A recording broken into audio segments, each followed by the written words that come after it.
Today, I have one important instruction. Don't pay attention to me. While this may sound confusing, that's exactly where I want you. In the words of Mingyur Rinpoche, confusion is often the beginning of understanding. Okay, so if I don't want you to pay attention to me, what do I want you to pay attention to? The answer is you, but not just any part of you. I want you to pay attention to the quality you possess to know. Let's practice together so you get what I mean.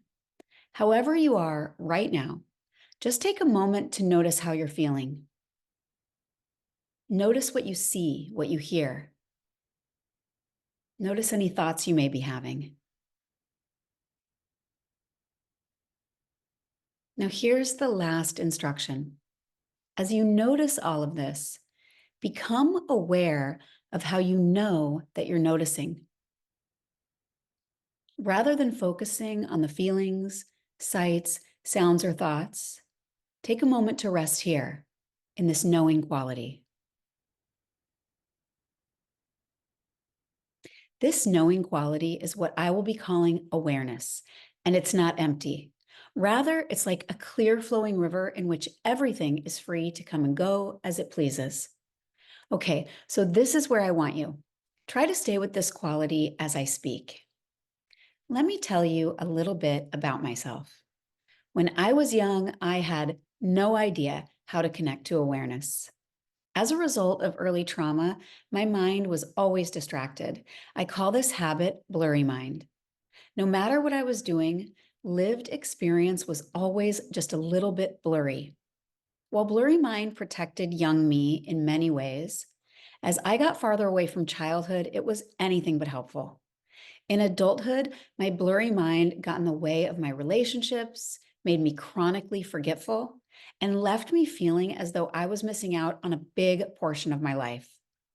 Blurry mind was like a prison in which I was always locked up in stories of the past, imaginations of the future, elaborations of sense experiences, or even fantasies about totally different realities.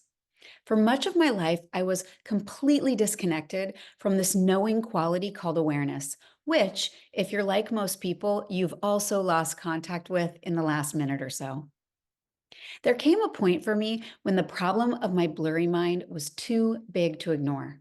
In searching for a solution, eventually I stumbled upon awareness, and for a moment, I was free. And I wanted more. While I'm an extreme example, it turns out that many of us experience some form of blurry mind. Blurry mind obscures our view, trapping us in narrow states of thinking and acting. This is a problem. And that's not just a subjective opinion. Objective science informs that this blurry, distracted mind state is directly related to how good or bad we feel.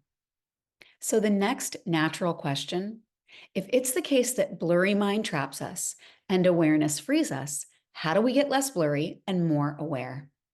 That brings me back to the exercise we just did. That was meditation. And it's how we cultivate and connect to our inherently existing knowing quality. In other words, awareness.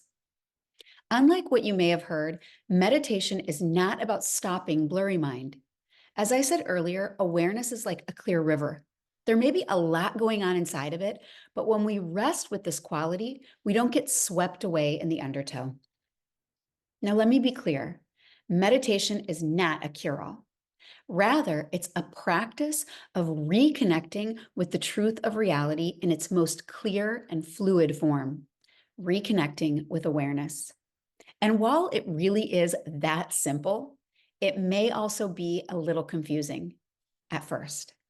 But let me stop here, because the thing is, meditation is not something meant to be overly explained. It's meant to be practiced. As we conclude, let's return to our awareness together. Breathe in. Just notice that you know that you're breathing. Breathe out. Notice how you know that so am I. This shared experience, this is meditation. And if you're confused, it's no big deal. Just know that.